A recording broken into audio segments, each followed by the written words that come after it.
Time now for Back Pages tonight here on Sky Sports News, bringing you a first look at the sports stories in the morning's newspapers. Joining me on the show are the Guardian sports writer Jonathan Liew and the Independent's chief football writer Miguel Delaney. A very warm welcome to you both. Let's quickly run through some of the back pages that we'll be looking at tonight. We'll start with the back page of The Sun. They lead with the image of a tearful Andy Murray with the headline Les Miserables. It all ends in Paris tears for Andy.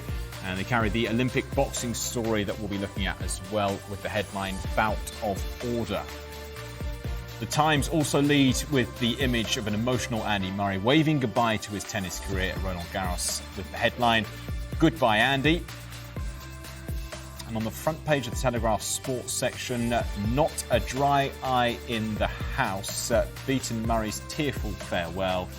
And a boxing story as well from the Olympics with, quote, I feared for my life, Carine forced to abandon fight against Liew. On the inside pages of the Telegraph sports section, Ben Rumsby writes on Craig Shakespeare, the former Leicester City manager, who has died at the age of 60.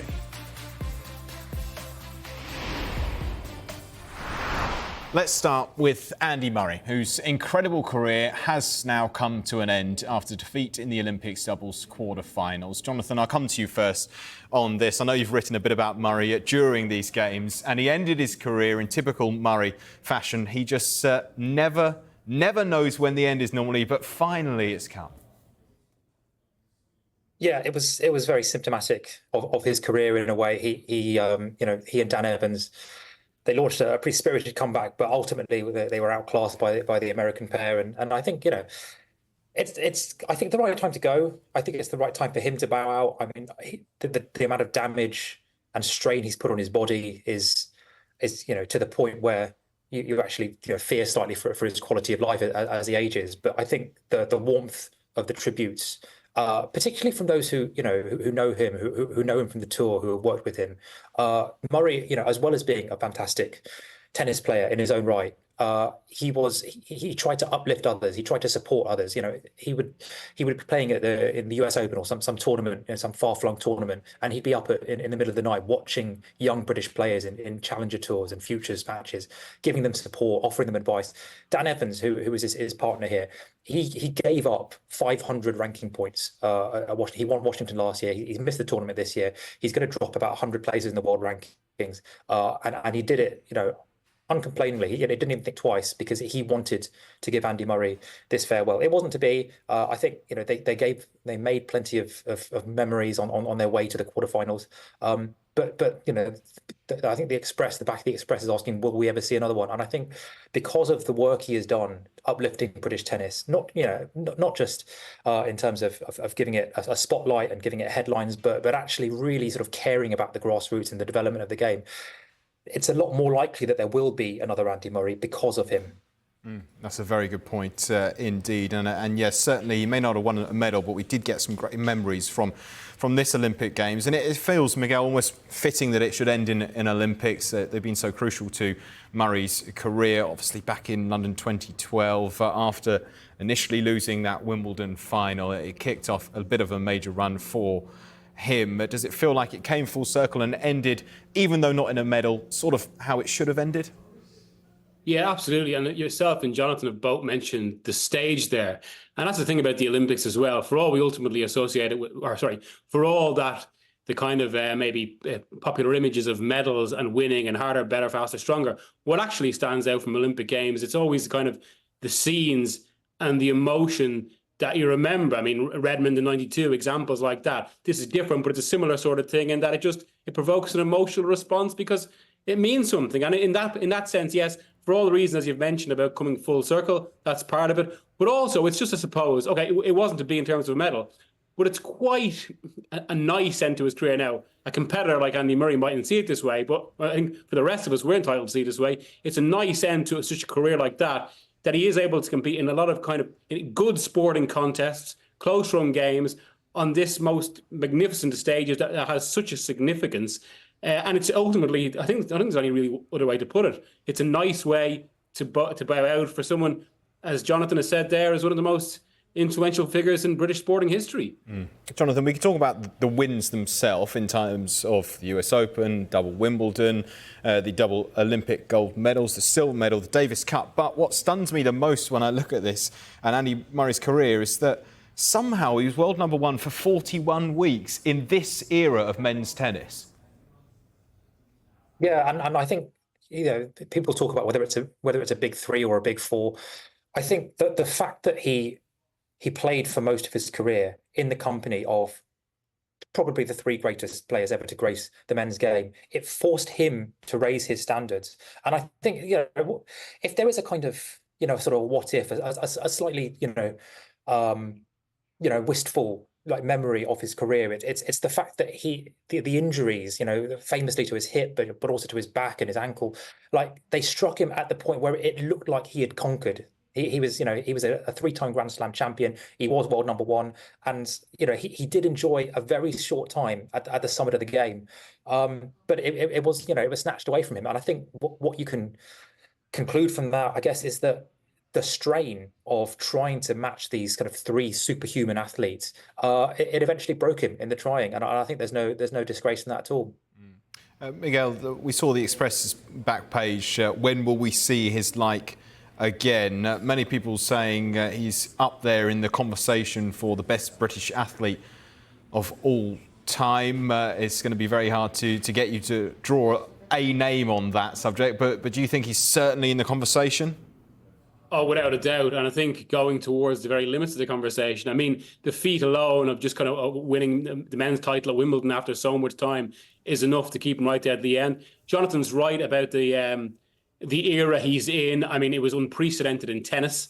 And of course, as Jonathan said there, it isn't just a physical toll, but there's an emotional and psychological toll to stay so close to the top for that long. I mean, I cover football, obviously, and talk about ourselves and say, what Klopp's Liverpool have done trying to keep up with City, all that, the kind of the feat that comes with that. But of course, there is also extreme achievement to go with that. The point I was making there, I suppose, that in any other era, we could be talking about a much greater record. But it almost makes what he did win in this era all the more special because of how it stands out in that context. And yeah, you are into the realms of talking about 1966. Roger Bannister, like the sort of figures we grew up hearing about. That's the legacy that Murray's part of. Yeah, absolutely. Okay, so Andy Murray's retirement, a huge story, as you'd expect, on the back page. Let's move on to another story from the Olympics and in the boxing, where Algeria's Imane Khalif won in just 46 seconds after her Italian opponent, Angela Carini, abandoned the contest. Let's give you some context around this story. Khalif is one of two athletes who have been cleared to compete in Paris, having been disqualified from last year's Women's World Championships for failing to meet eligibility criteria. The IOC, which did not organise the World Championships but is running the boxing at the Games, said welterweight Khalif was disqualified in India because of elevated levels of testosterone. Well, a previous IOC statement said all athletes participating in the boxing tournament of the Olympic Games at Paris 2024 comply with the competition's eligibility and entry regulations. We did see Khalif compete in Tokyo 3 years ago. Jonathan, how has it come to this with this story?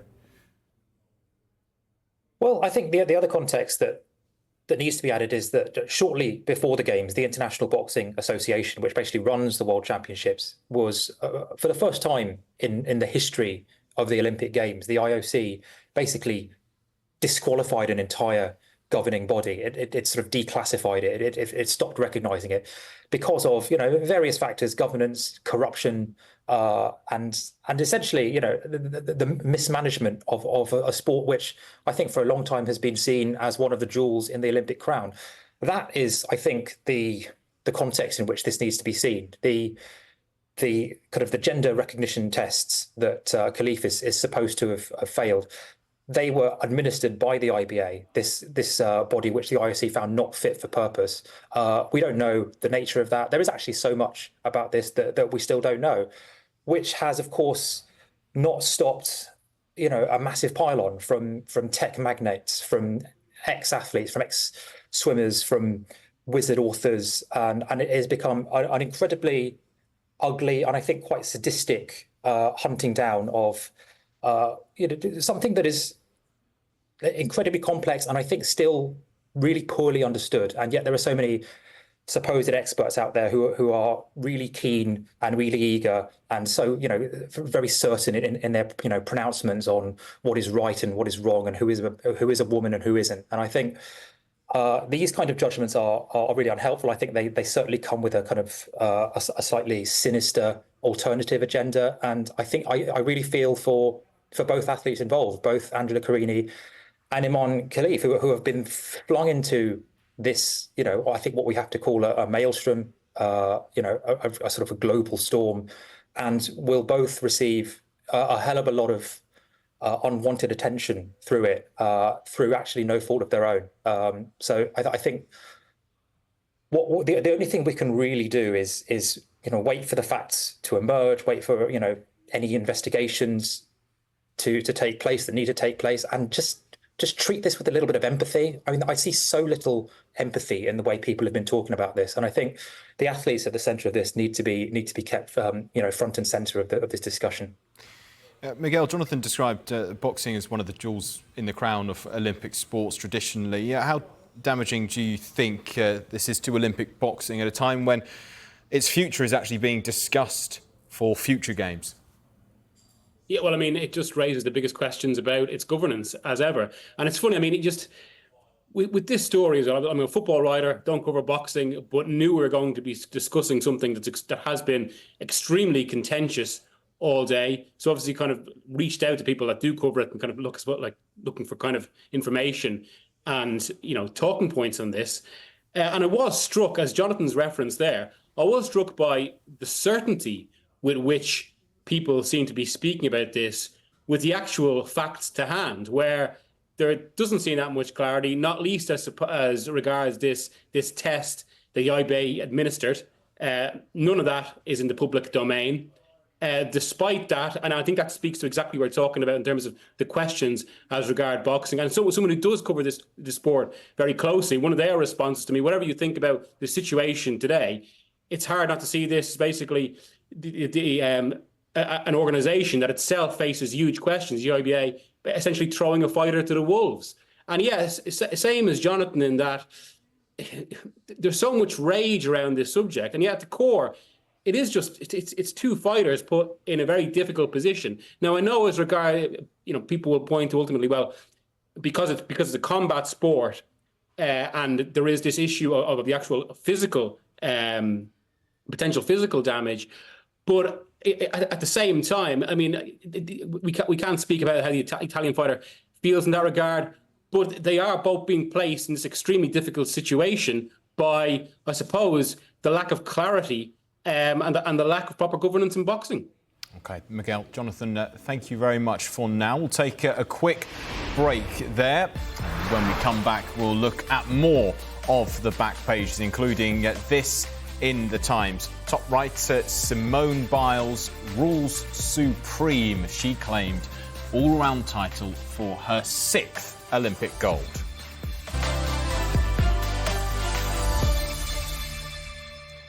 Welcome back. You're watching Back Pages tonight, and a big welcome back to the Guardian sports writer Jonathan Liew and the Independent's chief football writer Miguel Delaney. Let's get to the very sad news that former Leicester manager Craig Shakespeare has died aged 60. This from the Telegraph. Shakespeare, key to Leicester title, dies at 60. And Miguel, it is that Leicester title which is synonymous with Shakespeare, assistant to Claudio Ranieri, and he was a major part, wasn't he, in what was perhaps the most remarkable story of the whole Premier League era. Yeah, above anything else, I mean, in terms of his football career, what a legacy to have, to be part of that. At the time, I suppose if we want to get into the kind of the real football qualities here, it was often said that while Ranieri was the figurehead, it was Shakespeare that came up with the tactics that were at that point pretty much, I suppose, revolutionary in that Premier League season and caught everyone by surprise. My own personal memory actually is shortly after, I suppose, maybe the more poignant part of the story when Ranieri was eventually let go by Leicester, but Shakespeare took over. And I do remember, I think Jonathan was at this game as well, actually, when they played Sevilla in the Champions League. There was, I suppose, that great recognition of who he was for the club as well, with obviously the knowing reference about the dogs of war, the fact that Shakespeare quote, and a huge tifo to greet the team out, and obviously recognise this legend of the club. And I imagine they'll be very similar at the start of this season once Leicester's Premier League campaign begins. Yeah, and do you consider, Jonathan, that after that Premier League win, he was the man chosen to lead Leicester as their permanent manager? He then got a role as assistant manager for Sam Allardyce for his England tenure. And this is the man who had a key part in the English footballing world for decades. Yeah, and going right back to his playing career, which long career with Walsall and Sheffield Wednesday amongst others, and then when it came to his coaching career, he started right at the very bottom. He went to it was West Brom. He was at West Brom. I think he was like their football in the community officer or something like that. And he worked his way up to sort of academy coach, reserve team coach, and West Brom, then followed Nigel Pearson to Hull, and then obviously Leicester. He didn't like. Shakespeare was a coach who he didn't get given anything in his career. It was hard work. It was dedication. It was determination. It was having a vision. And I think when you look at what he went on to achieve, not just the title, but managing Leicester in the Champions League, working in the England setup, working on multiple Premier League setups. It's a real lesson. It's a real inspiration to young coaches who maybe didn't have the illustrious playing career, that with hard work, that just by putting in the hard yards and having purpose and having ideas, you can get to the very top of the game. And I think I hope that is the legacy that Shakespeare will lead to young coaches in England. Yeah, Miguel, we've seen some tributes pouring in for Shakespeare, including from a number of former players as well, and that worked under Shakespeare. We've seen this from Jack Grealish as well. Just read this out. It's from his Instagram. It says that Shaky, one of the greatest people I've ever met, not only in football but in life. Last month was texting me when I didn't make the Euro squad whilst he was ill. Shows the type of man he was. An absolute heart of gold. Everyone really will miss you, Shaky. Absolutely devastated, sending all my love to his family. He's then included the text as well from Shakespeare. He said, Jack, sometimes it's hard to know what to say, but I'm gutted for you and thinking about you. My most gifted player I've worked with. Take care, Shaky. And a lot of the tributes have said not just what a remarkable footballing man he was, but a remarkable man as well. Yeah, and that, again, coming back to, I suppose, is the legacy moment of his career. That was something that was also said about the Leicester title win. It wasn't just about his tactical mind. He was seen as the glue. And it's been quite endearing, I suppose, that how many of the comments, including the official one with the LMA, which almost leads with that nickname, Shaky, which I suppose speaks to the kind of the personality he had and the closeness with which people viewed him. And so, yeah, certainly, and again, even the way his family spoke about him in that LMA statement, which above anything, whatever about a great football man, also just a great family man. And I think that paternal approach he's taken with Jack Grealish there, and what is quite a touching message in itself, is testament to that. And yeah, the game has lost one of the good guys. Yeah. Okay, let's get to a story from the Olympics. Simone Biles won the all-round gymnastics title for her second gold in Paris, sixth overall. The American 27-year-old won the title at Rio 2016. She had been favourite at Tokyo 2020 before she pulled out from that event. Jonathan, you wrote a piece earlier in the week surrounding the sort of, as you described it, the circus around Biles and all the celebrity appearances that come with it. This story, though, is quite remarkable, isn't it? It's ultimately a comeback story. Oh, it totally is. I mean, if you watch the Netflix documentary, about her comeback, it is incredibly, inspiring is overused, but it's uplifting as well, and it's also it teaches us a lot about the way we talk and think about elite athletes. There is a lot of hero worship of Simone Biles, and rightly so. She is an utterly remarkable woman. But I think what we underestimate is the fact that, you know, the amount of hard work, the amount of pain, and the amount of suffering, the amount of hardship, like pushing through barriers, you know, having to overcome hurdles, not of her own making. That has been the making of her. There is a lot of dirty work that goes into the pure crystalline beauty of gymnastics at its best, and I think that's what she teaches us. I mean, apart from just totally changing the sport, that you can be, you know, you can go through things in your personal life, you can go through setbacks in your sporting life, and still produce something that's totally perfect. You've been at the Bercy Arena. You've seen her perform. What is it like? You've seen sportsmen and women from plenty of different sports and disciplines that would be described as the greatest in their sport. What's been your experience of watching Biles? Yeah, the thing is, she hasn't just dominated her sport. She has totally reinvented it. She's created things, you know, whether it's, you know, the Biles 1 or the Biles 2 on the vault, or the floor routine, the Yachenko, which she was the first to perform in competition. These are moves that she has basically invented out of thin air. It's basically like Roger Federer inventing like a third tennis shot to go along with the forehand and the backhand. So that is the most impressive thing. You know that you are seeing things that have basically come out of her mind, that have come out of like pure inspiration, and that you have never seen before being performed in public. That, I think, is the pure thrill of seeing Biles perform. Miguel, we've only got about 30 seconds left of the show, but we saw Biles with her GOAT necklace after that win. She transcends the sport, doesn't she? Yeah, and it's something that struck me during the Euros, and I think is all true with the Olympics. Jonathan referenced the lessons of Biles there. It is one of the great things about sport, and particularly sport at this international level, how not necessarily that you get another chance, but the story isn't always over until it's over. There's always that potential for more. And yeah, it's a beautiful narrative in itself, and a great achievement. Absolutely. Jonathan, Miguel, thank you so much for your company tonight here on Back Pages Tonight. If you missed any of the show, there's another chance to see Back Pages Tonight at hour. The show is also available as a podcast. Just download Back Pages on Apple, Spotify, or wherever you get your podcasts from. Up next here on Sky Sports News, we'll reflect on Andy Murray's incredible career.